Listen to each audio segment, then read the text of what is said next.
Come on back.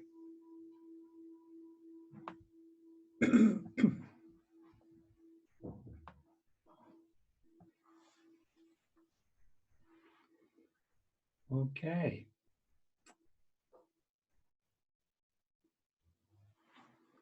So if I could, I'd like to read you a few pages or a few paragraphs really from the beginning of my book. And it's a sort of a summary way to explain what I'm up to here and why. So the opening quotation, I think it's called an epigraph, I don't know, to the whole book, really says a good summary. This is from the Iti Vutaka in the Pali Canon, a collection of the earliest surviving written record of the Buddhist teachings in the language of Pali in early Buddhism.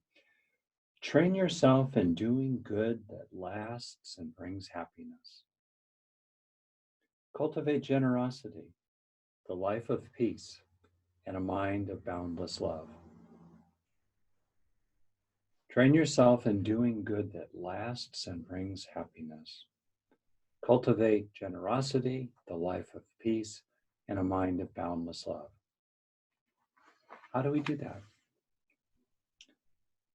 I've hiked a lot in the mountains, and sometimes a friend farther up the trail has turned and looked back and encouraged me onward. Such a friendly gesture. Come join me. Watch out for the slippery ice. You can do it. I've often thought about those moments while writing this book, which is about the heights of human potential, about being as wise and strong, happy and loving as any person can ever be. If those heights are like a great mountain, awakening is the magnificent journey that carries you along toward the top. Many real people have gone very far up, the great sages and teachers throughout history, as well as others no one has heard about, and I imagine them turning with a sweet smile and beckoning us to join them. Those who have climbed this mountain come from different cultures and have different personalities, but they all seem alike to me in 7 ways. They are mindful, they are kind, they live with contentment and emotional balance through even the hardest times. They are whole and authentic. They are present here and now. They speak of feeling connected with everything, and a light shines through them that does not seem entirely their own. And remarkably, you can see some of their qualities already deep down inside yourself, even if they're sometimes covered over by stresses and distractions. These ways of being are not reserved for the chosen few. They are opportunities for all of us, and we'll be exploring how to develop them in these 7 practices of awakening: steadying the mind, warming the heart, resting in fullness, being wholeness, receiving nowness, opening into allness, and finding timelessness. There are many traditions, which are like many routes up the mountain of awakening. Nonetheless, on each of these routes, we find the same steps taken again and again.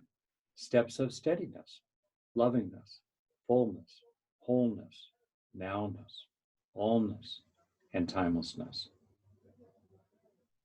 This is some of the most profound and perhaps sacred territory there is. It is ultimately beyond science and logic, so words about it can be loose, metaphorical, and poetic. The complete development of these 7 ways of being marks the pinnacle of human possibility, which could be called enlightenment or full awakening. Meanwhile, even the first simple sense of them is very useful in everyday life.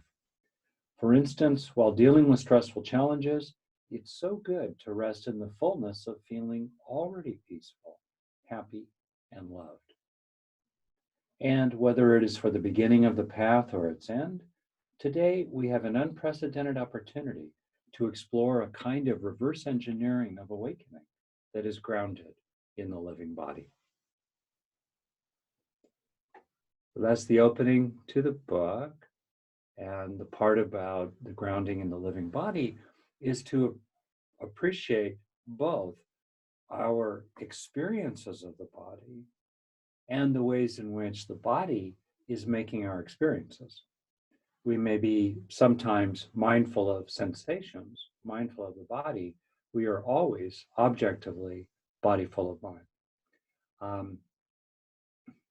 As I talk about in particular in the chapter on timelessness, in my experience and view, there is more than, or there is something distinct from the ordinary Big Bang universe, the natural realm, which includes all kinds of stuff, right? Quantum physics, all kinds of things.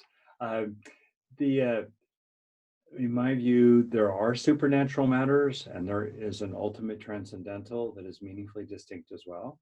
That's my personal view. It's my experience. It makes sense to me. And in the timeless chapter in particular, we explore what I think the Buddha was pointing to with language like the unconditioned, unfabricated, deathless, not subject to arising and passing away, and therefore timeless.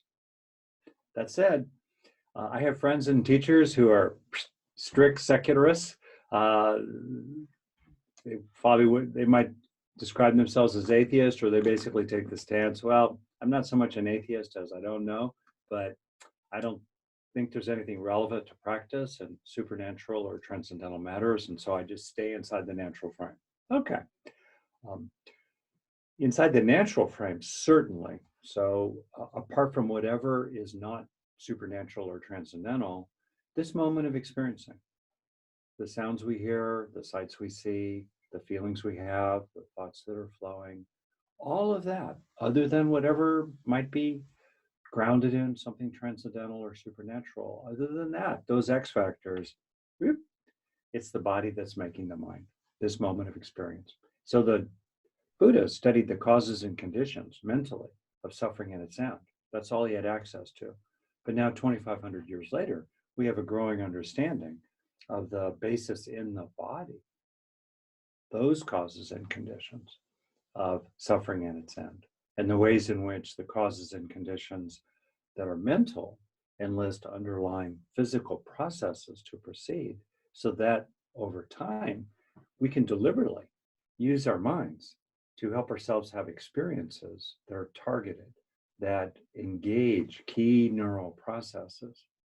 And then as we engage those key neural processes through our experiences, we strengthen those neural processes or alter them so that lasting residues stay inside us, helping us gradually over time develop traits of steadiness, traits of lovingness, traits of fullness, and so forth.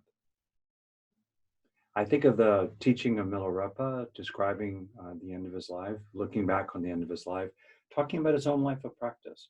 And I think what he said seems so relevant to just about any form of development, including over the course of a lifetime of practice. He said, in the beginning, nothing came. In the middle, nothing stayed. In the end, nothing left. That's the process. In the beginning, we try to experience things like compassion or gratitude or steady mindfulness. Can't do it. It's not coming. Isn't happening.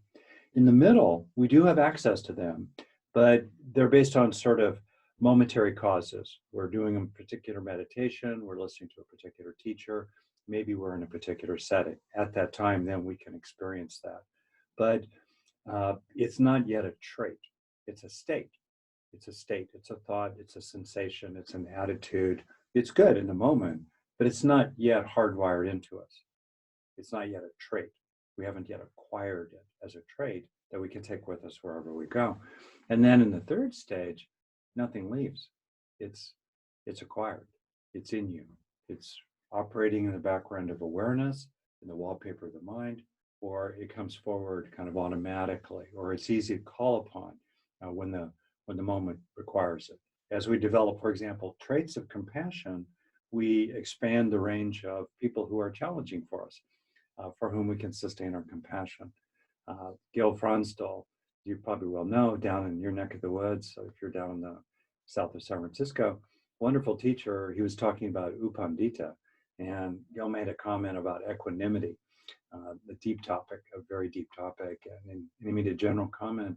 He essentially said, the purpose of Buddhist practice, and you could extend this to many forms of practice, the purpose of practice is to expand the range of experiences in which we are free.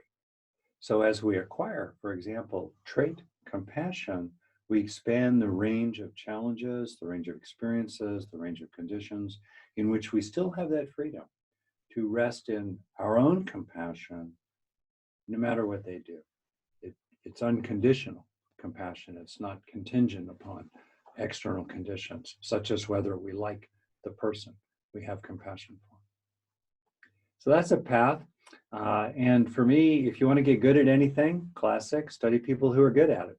I'm watching a series with my wife right now on Michael Jordan in the last season. You know, I'm terrible at basketball. If I wanted to get better, I would watch those people, right? Don't watch me if you want to get good at basketball. In the same way, we can study the great teachers, the people in our lives today, the people that we respect. We can look at it, go, yeah, you're a little farther along than I am. We can reverse engineer back from them. How do they do it? How do they manage to have such great steadiness of mind, such unconditional love, such emotional balance, et cetera, et cetera? How do they actually do that? What maybe even is going on in their body, their brains, when they talk about having a completely clear sense of the absolute, the divine, you know, an ultimate consciousness beyond their own. Like, what? How do you do that? So we can work backwards. We can work backwards from qualities we see in others, and then authentically, respectfully, we can ask ourselves, how could I develop a little bit more of that myself? And I think that's such an honorable process. And it's particularly important, I think, these days to keep the snowy peaks in view. We may be down in the swamps, the plains, the lower foothills. Okay, we need to just deal with where we are. But there's something inspiring and motivating, and it's a refuge to have an intuition that's genuine of what is actually possible in this life and to be drawn toward it. So in this particular book, it's a kind of a summary of Buddhist practice in a way that moves fairly briskly. It's very accessible to a beginner, but it's really for people who have an intermediate or advanced practice and are interested in the next step and in what it really would be like to cultivate these qualities in a very, very far-reaching way. So it's ambitious. It's a kind of a go for it book. Sort of like, all right, let's do it. So in that context, if you're up for it, I thought I would just do a little experiential taste of these 7 qualities. They're available to all of us. I'm still working on them myself, especially the last one, timelessness, the infinite. And so I'll do a little taste about it. And then I think in this small group, let's just talk a lot. And then maybe I'll drop in some mini practices along the way to show you some interesting things that are happening in the brain that we can draw upon. All right, want to try? So this will be a little longer. This will be about 10, maybe 15 minutes or so of practice. And it's an ambitious practice. So if you're not able to get a sense of some of the things I'm saying, that's okay. You know, that's the part where they're not coming. And then in the middle, they might seem a little unstable for you. Or for a lot of them, you may find yourself just kind of dropping in because you have a natural sense of these. And in my view, these 7 qualities are woven into our true nature. So part of what is happening is we're simply coming home to who we always already are. Okay, so let's do this. The first 3 form a natural cluster: steadiness, lovingness, wholeness. The second 3 also form a natural cluster: wholeness, nowness, allness. Timelessness is, in a way, the slipperiest because it's beyond language, it's beyond thought, it's beyond reason, what I'm really aiming at there. There are ways to kind of get close to it that I'll talk about, but if it starts seeming really abstract, it's okay. It's natural, and just come back to something that's more experiential for you. All right, and I'll do it with you. So, by the way, I taught a 10-day meditation retreat on this material. We took a day each for steadiness, lovingness, fullness. And obviously, we could take a whole retreat on any single one of these seven, or a year or two of practice, actually, just on one of them. So there's a lot here, and we're going to do this ambitiously in about 15 minutes of meditation. All right, here we go. So steadying your mind, picking some object of attention, such as the feelings of breathing, or a word, or an image, or a feeling, and committing to it. Staying with it. For example, giving yourself over to the sensations of breathing from beginning to end continuously. Allowing thoughts, sounds, anything else to pass through awareness, but disengaging from it immediately and remaining absorbed in the object of attention to help steady your mind.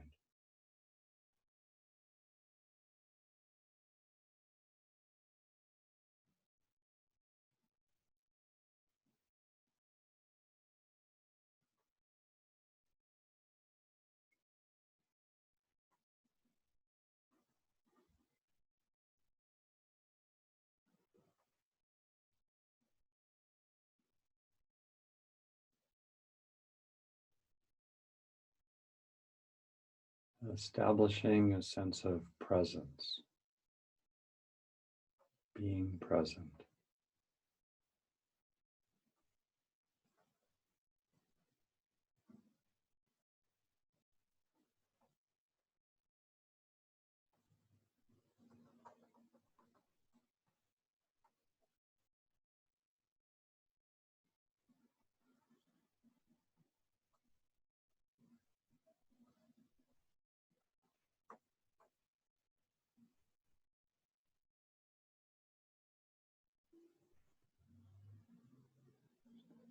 And then while remaining present in the second step, weaving warm-heartedness into your steadiness of mind.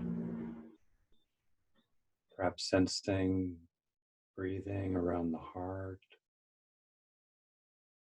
being aware of beings you have compassion and kindness for.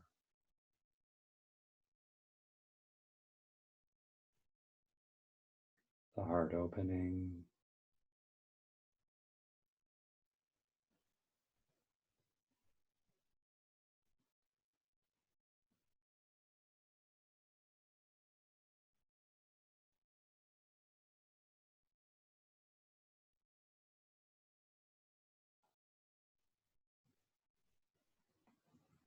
Keeping it simple, focusing on feelings. There could also be a sense of receiving, liking, and friendliness from others. Feeling appreciated. Perhaps feeling loved. Stably present with lovingness flowing out of you and flowing into you.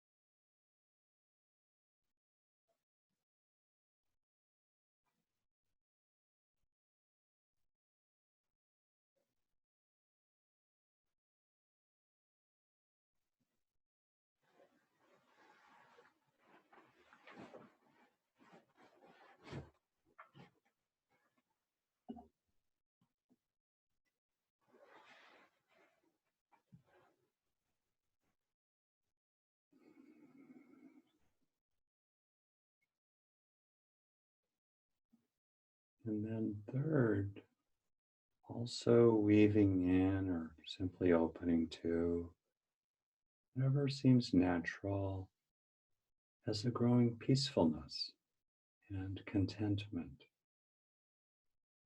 mingling with the warm-heartedness while remaining steadily present.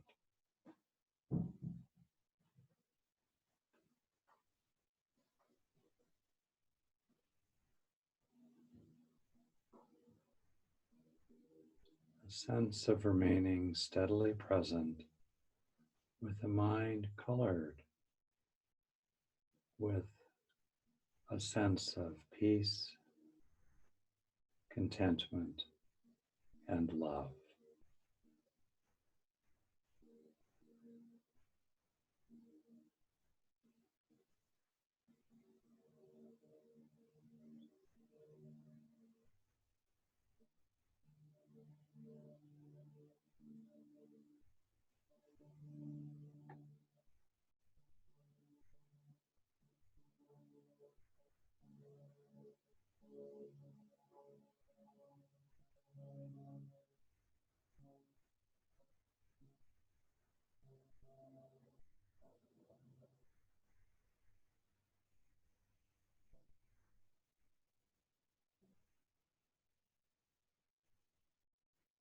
In this fullness, you can be aware of letting go of any anxiety,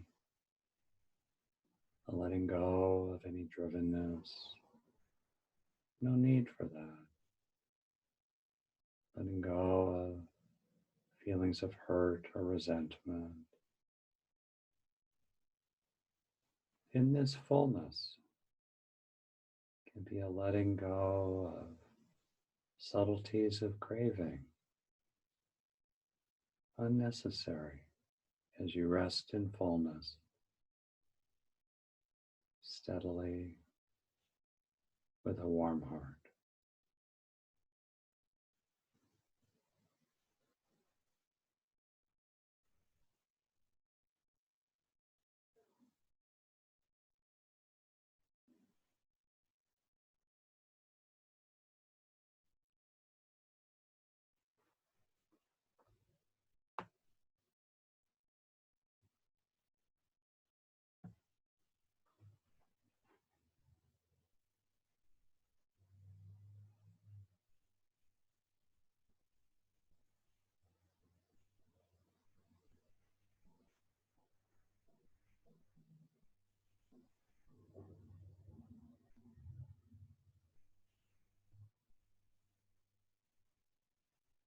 The sense of this can be sinking into you, perhaps a feeling of home, being at home, at ease.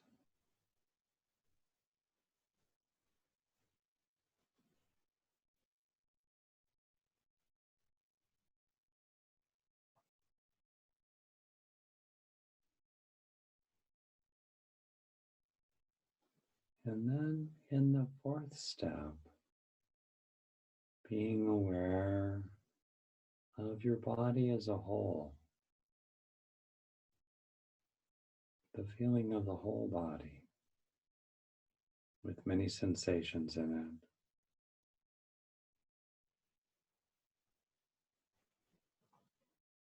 it, abiding as a whole body breathing.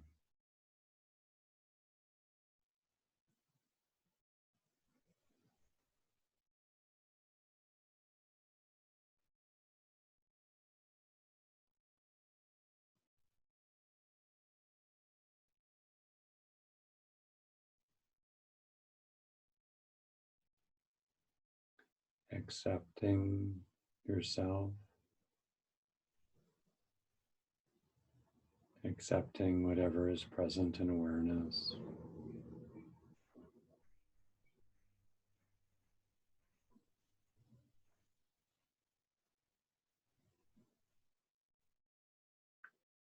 Getting a sense of simply being.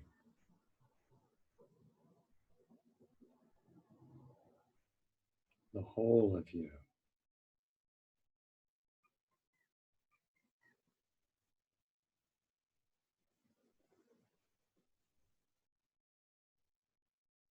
Sensations, sounds, thoughts, and awareness.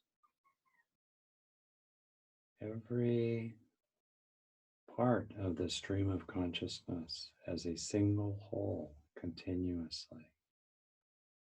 Nothing left out. feeling undivided and whole.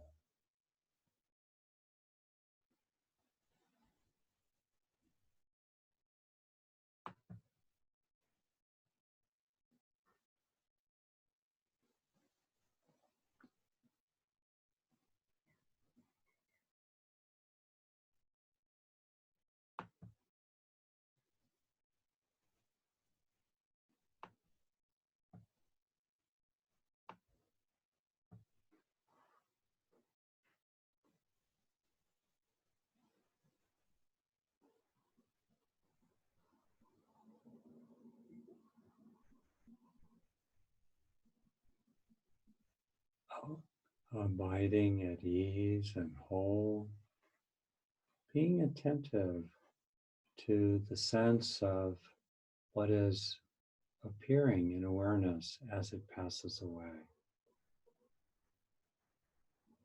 The focus on feeling alerted to whatever is new as it impermanently changes. What helps with this is to let go of any kind of labeling or needing to understand or control anything. Simply getting as close as you can to the front edge of now as it appears while letting go.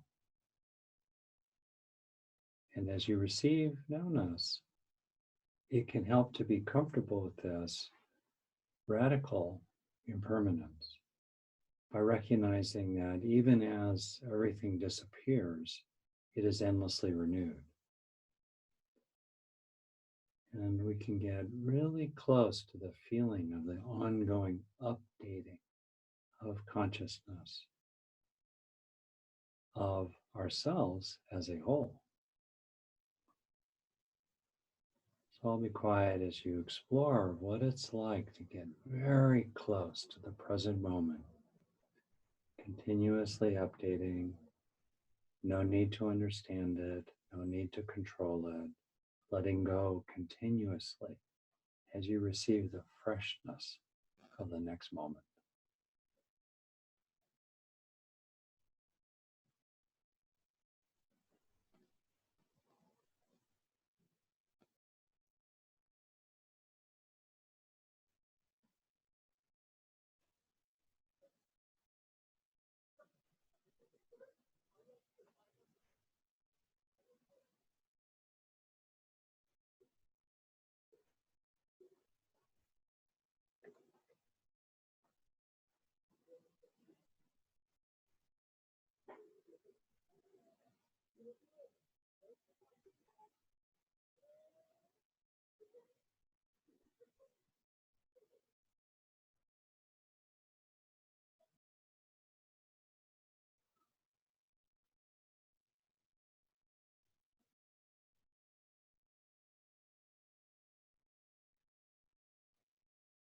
Your mind opening wider and wider as you remain receiving the present.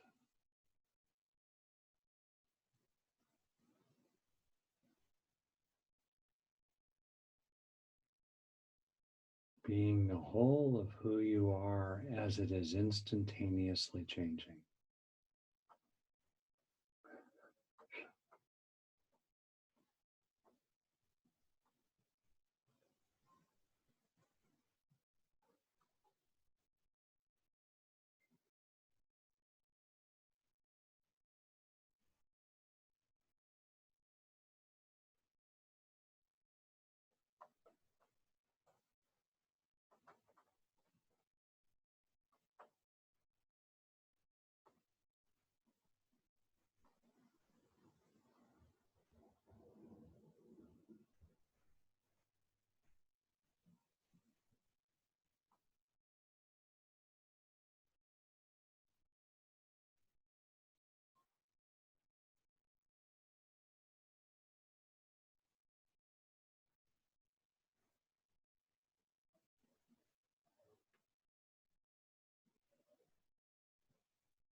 being your consciousness completely as it is instantaneously changing.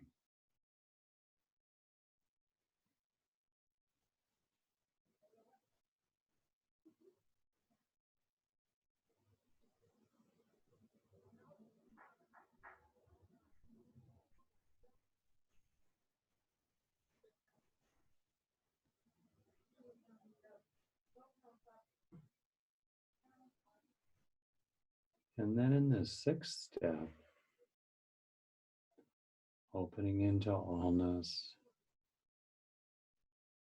you can have a growing feeling of what we know is true, that this moment of mind, this moment of consciousness, continuously changing, the whole of it is a local expression of the quivering of reality as a whole.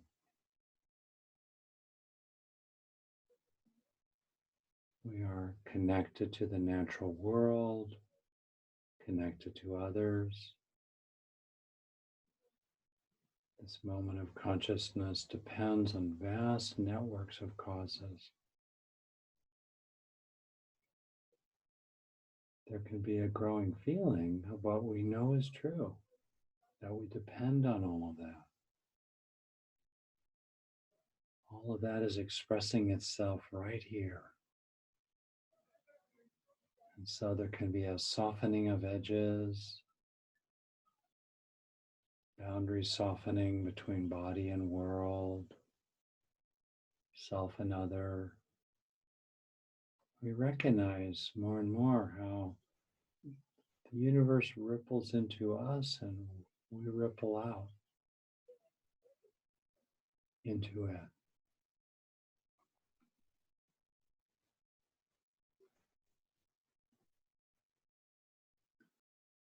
Expanding, widening, opening.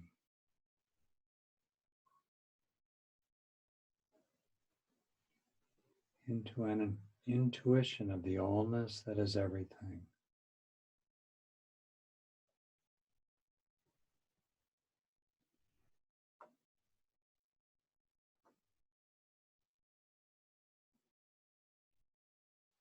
In which our own life is a rippling in that vast stream.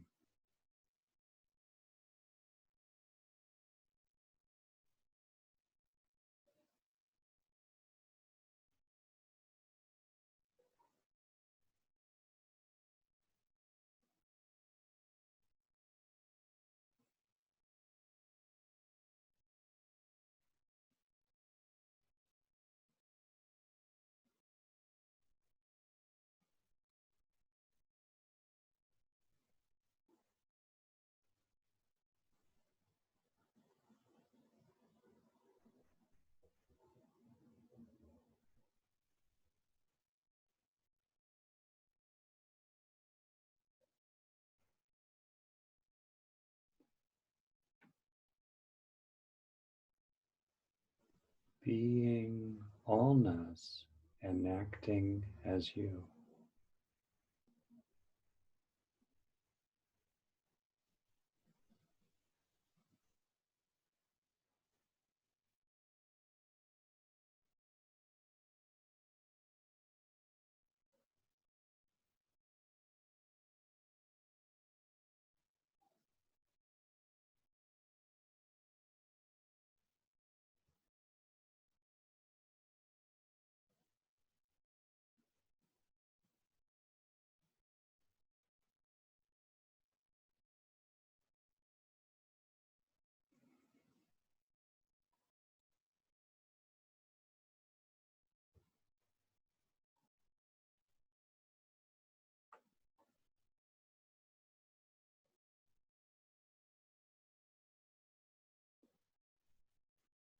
Being aware that the streaming of consciousness, the enacting of allness as this streaming of consciousness, recognizing that these are conditioned phenomena.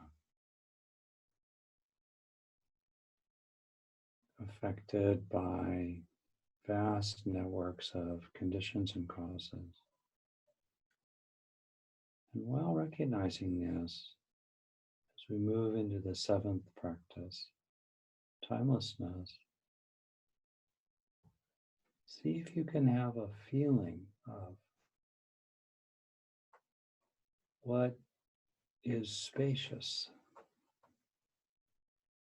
what is stillness, what is timeless or absolute.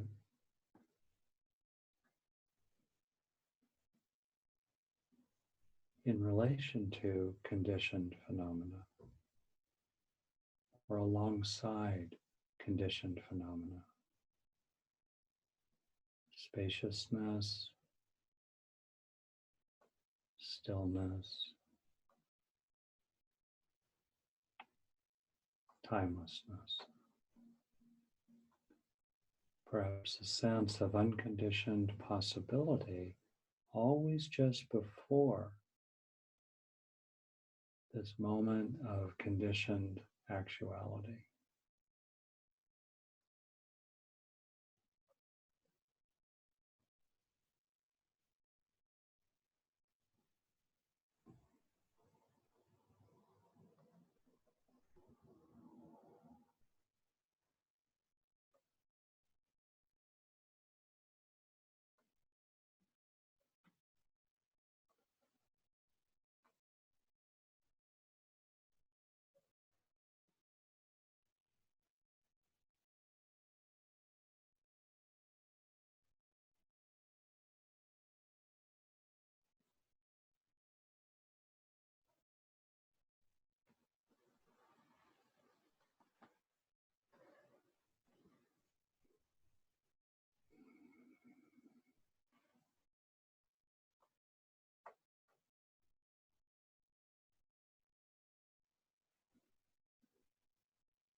In the last couple minutes of this practice, letting whatever is helpful in it to establish itself in you, establishing yourself in this way of being, feeling at home in it, feeling that this is our true home.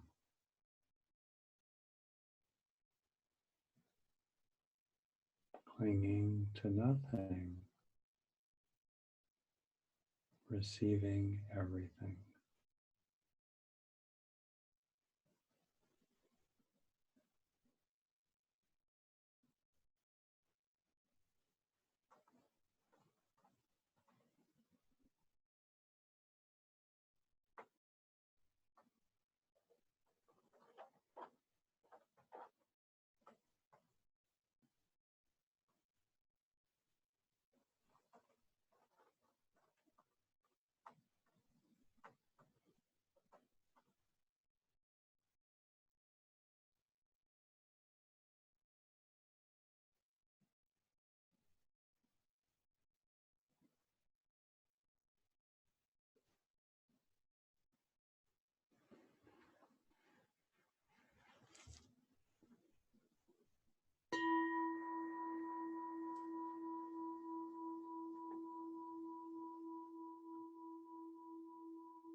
Come on back.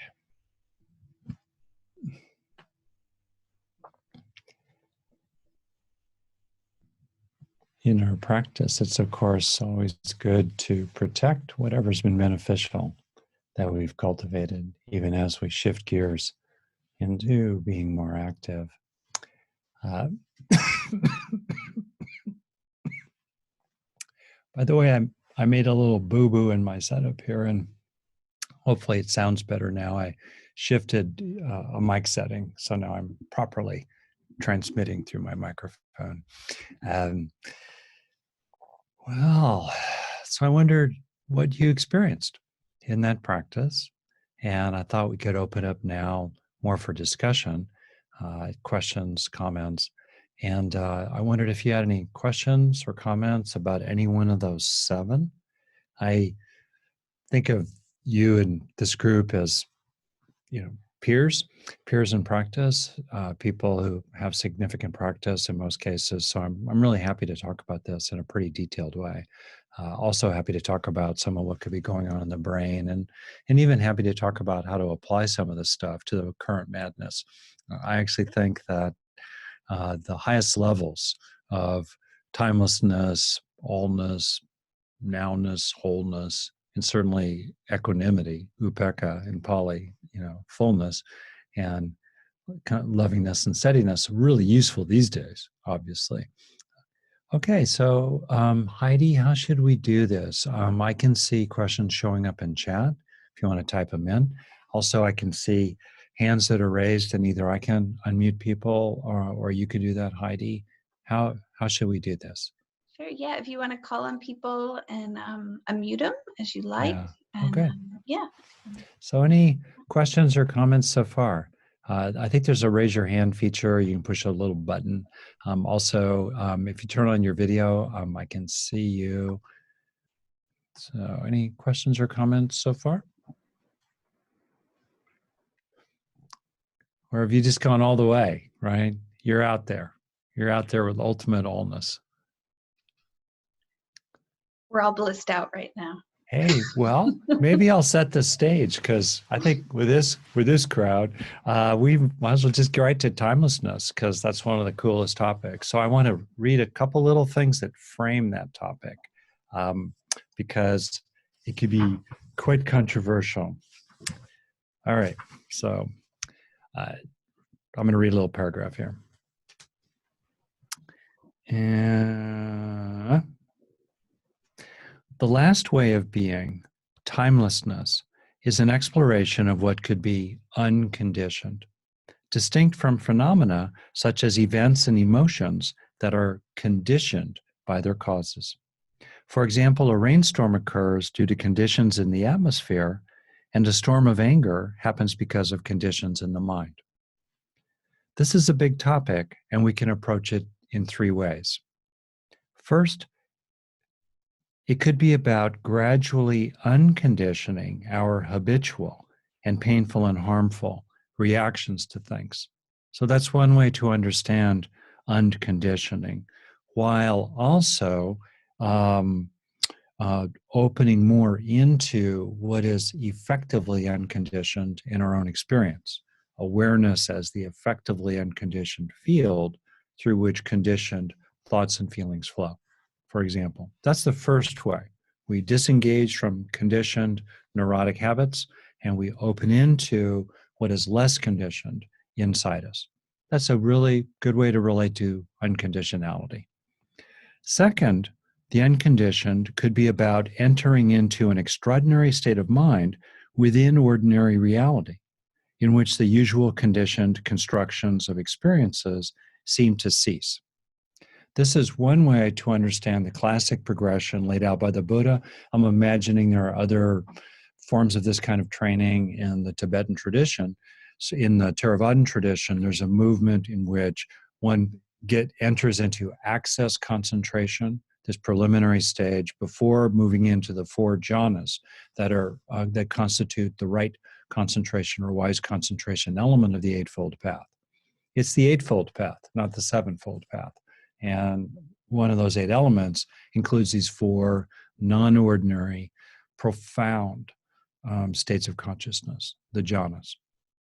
So there's this classic sequence that begins with, to quote a passage, steady your mind internally, quiet it, bring it to singleness that moves you into access concentration, and then concentrate it, which means moving through jhanas 1 through 4, followed by the encounter with the 4 formless realms, whatever they are.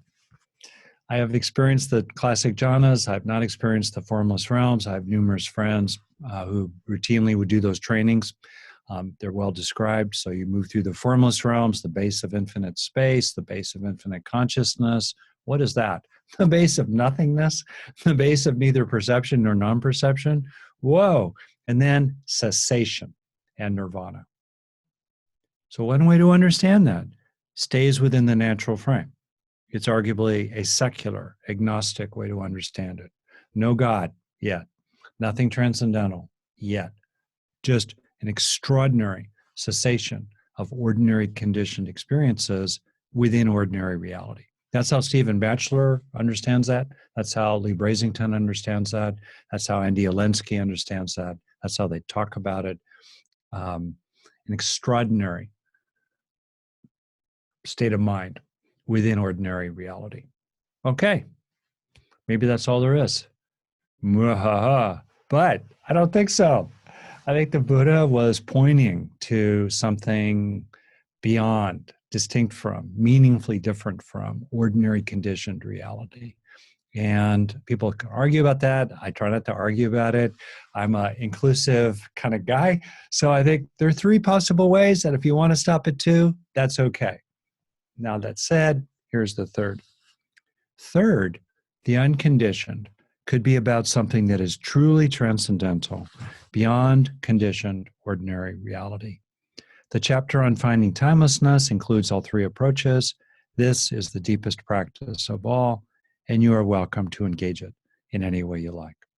I think that in terms of the unconditioned, and the Buddha in his own teachings was very spare in how he described it. He mainly did it through negation.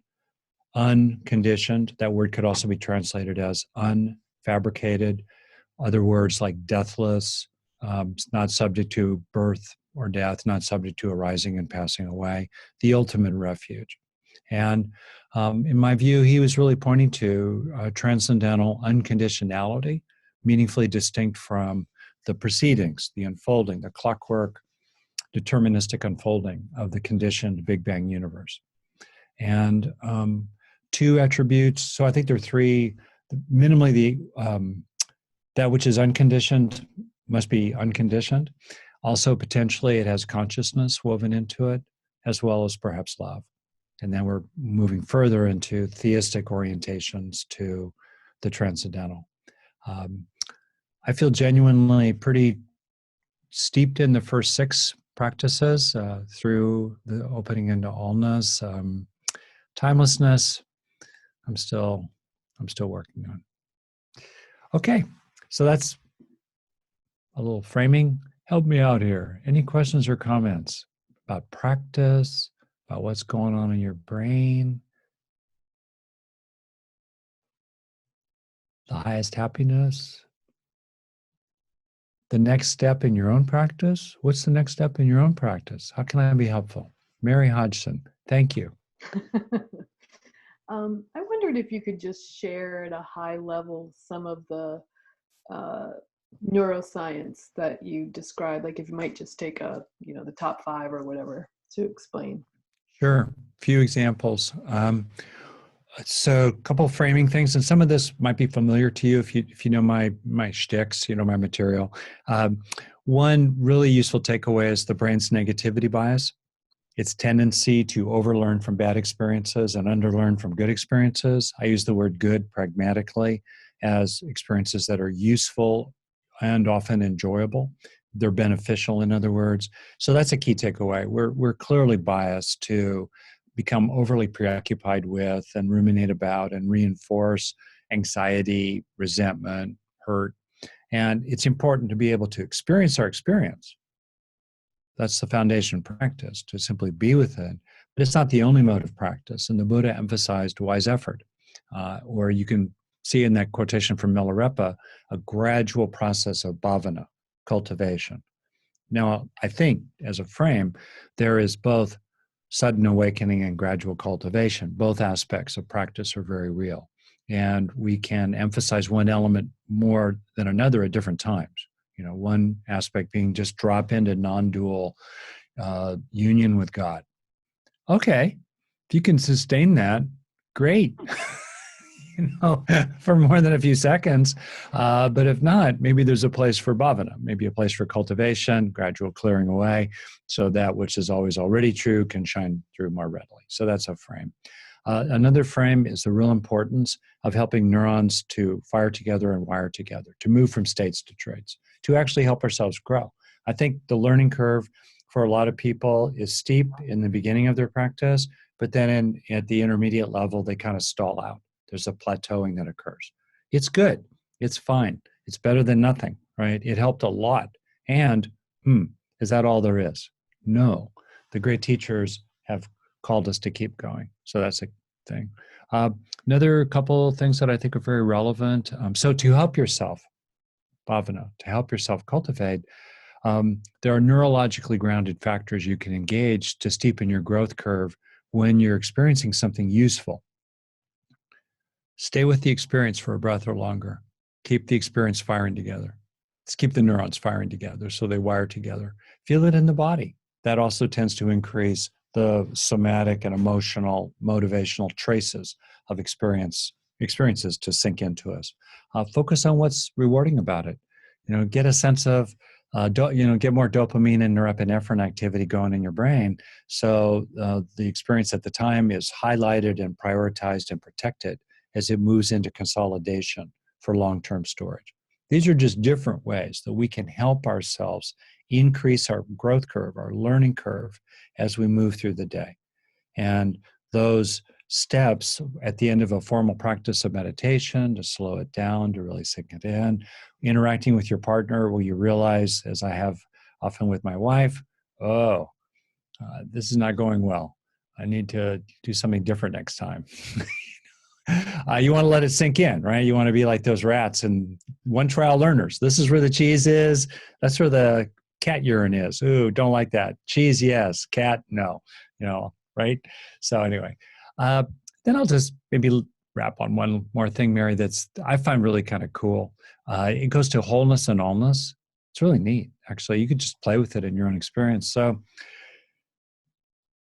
most of the time we pay attention to one thing after another, part. And yet, as we widen out into the sense of things as a whole, we naturally tend to feel calmer, more in the present, with less sense of self. And one reason why that happens is that when you go out into the sense of things as a whole, like your body as a whole, it gives you a 2-for-1. First, because you're tuning into the sensations of the body, that calms down verbal activity, which is a typical engine of suffering internally. And tuning into the body in the present acts like a circuit breaker that reduces activity in the default mode network in the middle of the brain and toward the back, which is active when we're just ruminating about stuff. Me, my precious. So tuning into the body does that first. Second, when we get a sense of things as a whole, we tend to engage the right hemisphere of the brain, which is the holistic gestalt processor of the brain for right-handed people, switched for many left-handed people, but the point's the same. When we get a sense of things as a whole and activating circuits on the sides of the brain, that reduces activity in these midline circuits, which are very involved with mental time travel and the sense of self. So instead of being self-preoccupied, imagining different futures, or self-preoccupied about what has happened to you in the past, when you get into a sense of things as a whole, activating these circuits on the sides of the brain, quieting circuits in the midline, the mental time travel that's supported by these midline circuits decreases. We come into the present, and there's less sense of taking life personally in a way that promotes suffering. That's a really cool method, being aware of the body as a whole.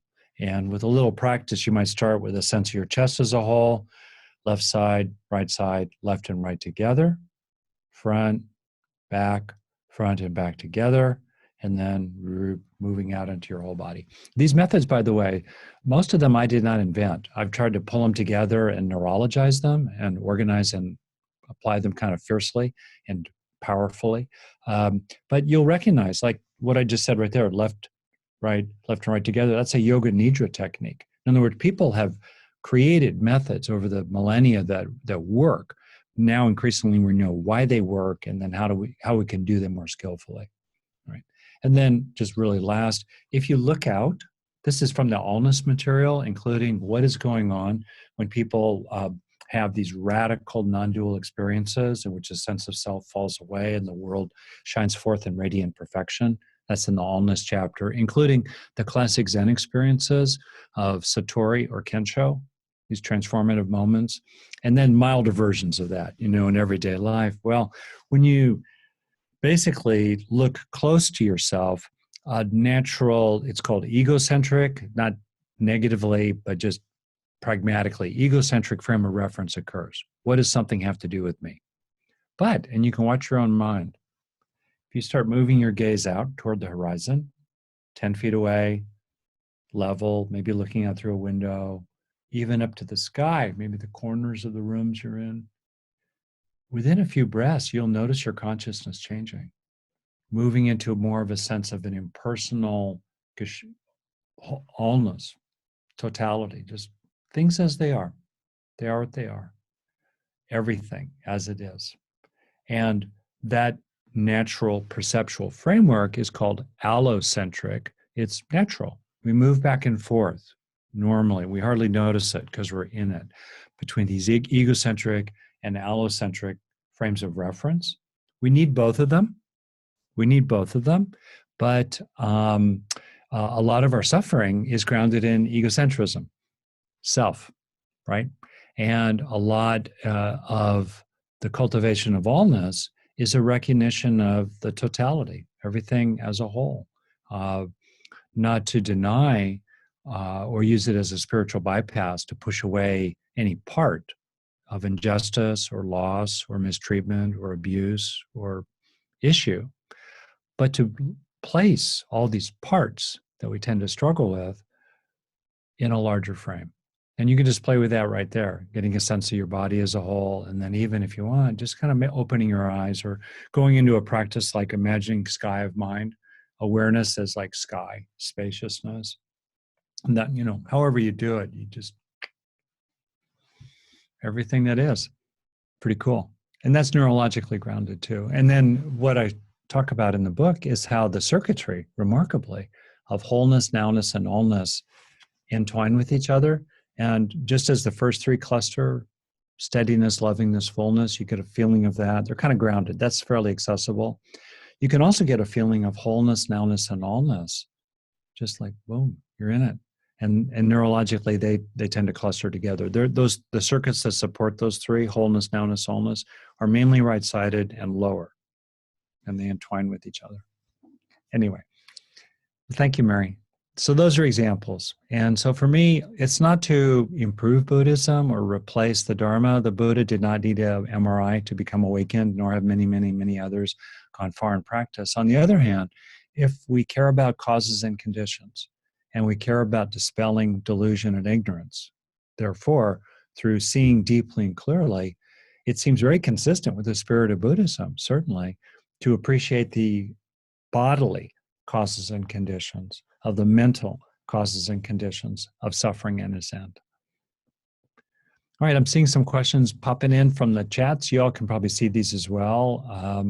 So I'll speak to a couple. Let's see. I like this one from B. Do you ever get rebellious? Yeah. And not let yourself do the meditation? Maybe think of all kinds of reasons not to do it, can't do it, interrupt. Think of strong reasons. You must do something else, like make a phone call. Yeah, I got to make a phone call, pay a bill, water a plant, urgent need to do something, big time evasion. You bet. I mean, any meditator not experience that, right? Like, I don't want to do this. Classic, what to do about it, right? Sometimes the closer we get to what we long for, the more alarming it can feel. And parts of that are very understandable as people grapple with anicca, impermanence, right? They get closer and closer to the groundlessness of any moment. And you start to recognize the shunyata, the emptiness, not void, existent emptiness of all phenomena, certainly all experiences. It can be freaky. People talk about that in deep practice. And, there are examples where people who are maybe vulnerable do a deep meditative retreat, have a psychotic break of some kind, or have some sort of deeply disturbing dissociative experience. Willoughby Britton has done research on that from Brown University. Good stuff. These are not that common, and people have to be, kind of careful about it. Most people are fine, but still, we need to be careful about it. So then there are things we can do to shore ourselves up, so we're more willing to head on out into the deep end of the pool, such as recognizing the continual arising of the next moment, even as it instantaneously dissolves beneath us. Ugh, that's alarming. And we can also have a felt sense of going on being. As the English pediatrician and psychiatrist Daniel Winnicott talked about, the really important need for a child to have the sense of going on being. You're still here, going on being. Breathing is still working, thinking is still happening, still aware, still functioning, still okay. So that can help a person cope with some kinds of reasons that might get them off the cushion. The other could be that in terms of this rebelliousness that says, I don't want to do it. It's not rich anymore. It's gotten stale. Or, a lot of people, I think their practice is a little stale. It's kind of whatever. And that's where it's helpful to find what could be delightful about it, or interesting, or a little more challenging, or juicier, richer emotionally, such as, instead of using the breath as an object of attention, a feeling of love. Classic teaching, your mind takes its shape from what it rests upon.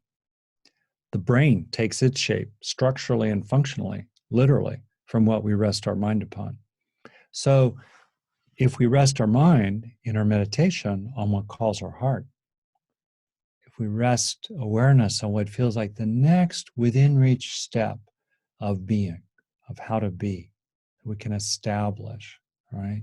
Then that can be pretty rich and pretty compelling, because we're meditating on what draws us, on what we're hoping gently, not out of striving and straining and comparing, but out of helpfulness to ourselves. We're helping to become more this way, and to help something become more established in us. That can be very motivating for practice. And then last thing is just, ignore ignore those thoughts, right? They say, I got to make a phone call. Hello, I see you, right? I see you, Mara. We recognize, wanting to make a phone call. Oh, okay. Feeling of urgency. I got to be doing something. Okay. These are just experiences, right? Can we recognize them? Can we note them? Can we disidentify from them? Can we not follow them? Can we not feed them? Can we keep returning to what is nurturing, what is healing, what does feel sacred, what feels like the greater happiness compared to a lesser one? Sure, it might make you happy to go feed the plant or water the plant. I like watering my plants. But is that the highest happiness for you in this moment? And then what's your choice? And then last, obviously, the vipassana into the nature of experiences. So we're having an experience of gotta water the plant. Okay, that's an experience, like hearing, seeing, sensing in the belly. It's an experience like any other, right? What's the nature of that experience? This is material I cover a lot in the Nowness chapter, very elaborated in Buddhist, in Tibetan practice, the recognition of emptiness, shunyata, that experience is empty. It's transient, compounded, interdependently arising, therefore empty of substance, of absolute self-existence. It's there, but it's there like a cloud, like a foamy, passing experience, kind of gauzily waving in the sky of mind, the desire to make a phone call or water the plant. And through recognizing through vipassana, its nature, transient, compounded, interdependently arising, thus empty, that is like a circuit breaker. That insight is like a circuit breaker and helps us cling less. Because no cloudy, gauzy, empty experience is capable of lasting happiness. Buddha's great insight into shunyata. And we can apply that even to the things that tug us away from our formal practice. All right, let's see here. Yeah, I like that, Joan, to everyone. I think that the more you practice, the more you want to practice, as you see the benefits in your life. That has been my experience. Maybe another person want to get your voice into the group? We'll end in about 10 minutes at noon, 11 minutes or so. Anybody want to say anything? I've got a question, if you can. Sure. Where are you? Here. Great. Hi, David. Thank you. David. It's a bit like sitting in an advent calendar and you just pop out, don't you? Say that again. It's a bit like sitting in an advent calendar in these little windows. Oh, yeah, that's right. Yeah. No, the question is, there was something right at the very beginning. You started talking about the breadth of experience. Yeah. Or the repertoire. I don't know how much you're aware of Tonini's work on integrated information theory. Oh, yeah.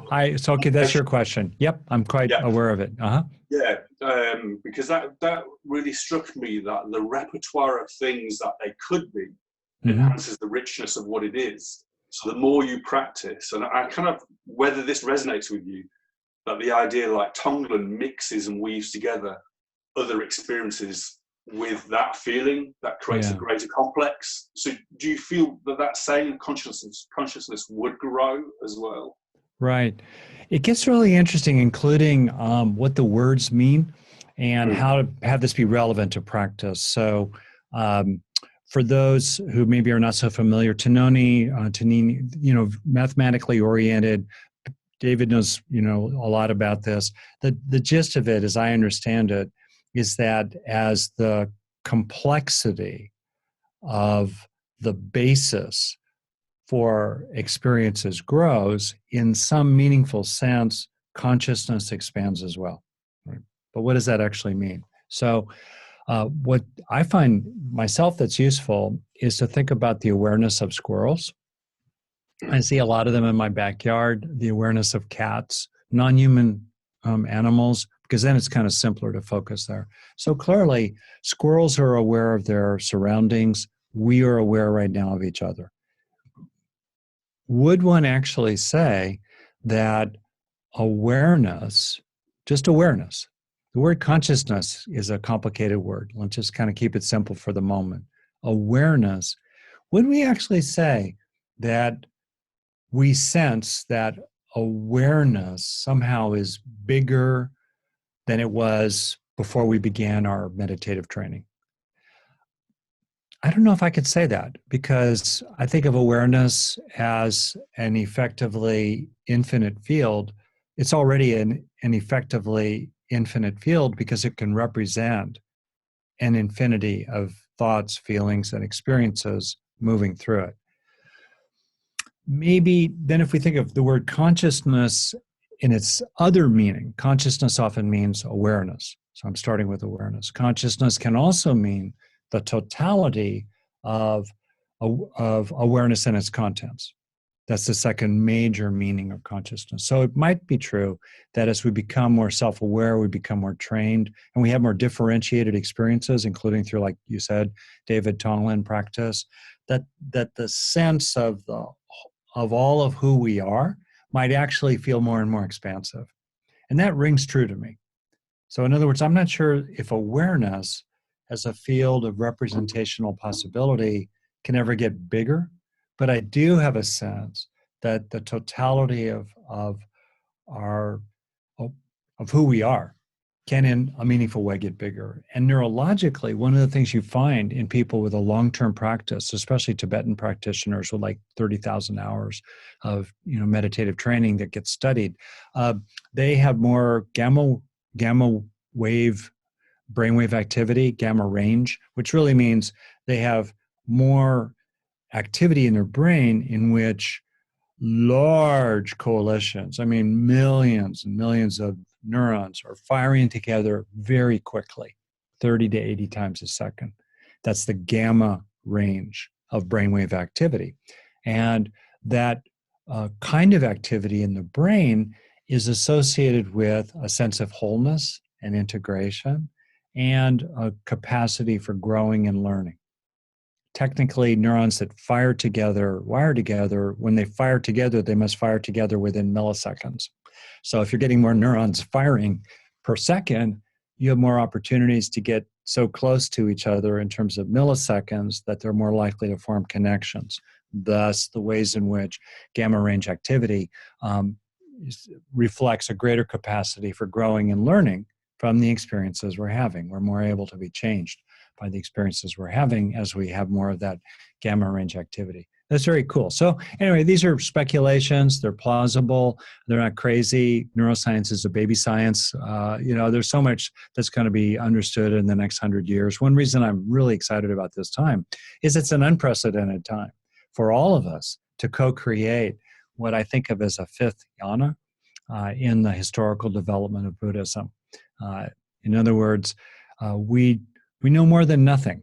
And I think the people who are kind of grim and critical and, to me, a little too absorbed in the hindrance of doubt, who say, oh, no, we must know everything before we can say anything. Well, then you can say nothing at all. So for me, if something is plausible and you could try it out in your own experience, like that sense of your body as a whole or looking out to the horizon, pretty low risk. For most people, pretty low risk. If it's alarming to be aware of your body, as it is often for people with a trauma history, do something different, focus on grounding, you're okay, you're safe right now. But for most people, we can do it. So if something is relatively low risk and there's some plausible mechanism of action for it, why not give it a whirl in your practice? And if it's helpful, keep on going. So going to the fifth jhana comment here, one way to summarize the development of Buddhism is in terms of 4 vehicles, jhanas. Theravadan, sometimes called Hinayana. I don't like the Hina, kind of means meh, lesser, meh, not very good.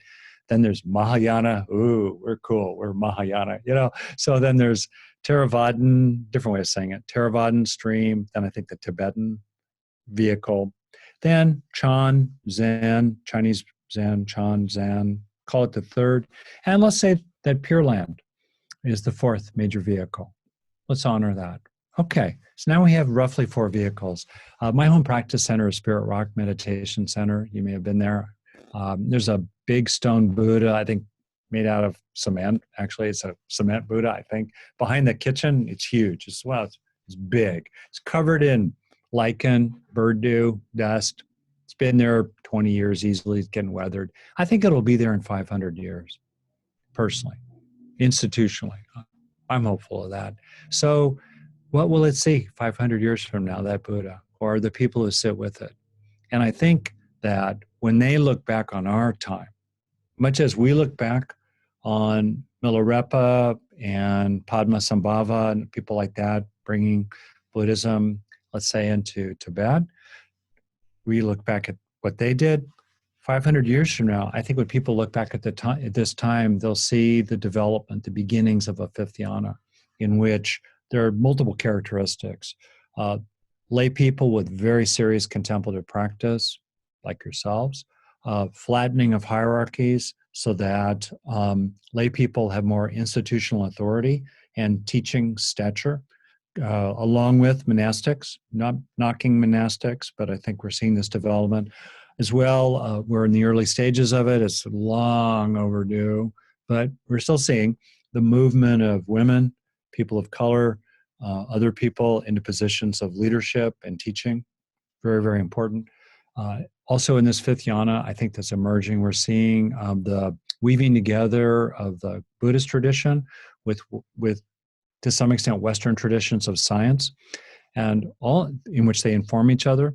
And also we're seeing the weaving together of contemplative practice with very mature at this point clinical professions of medicine, psychotherapy, counseling, coaching, and education. We're seeing that coming together as well in wonderful ways. All kinds of neat synergies are occurring.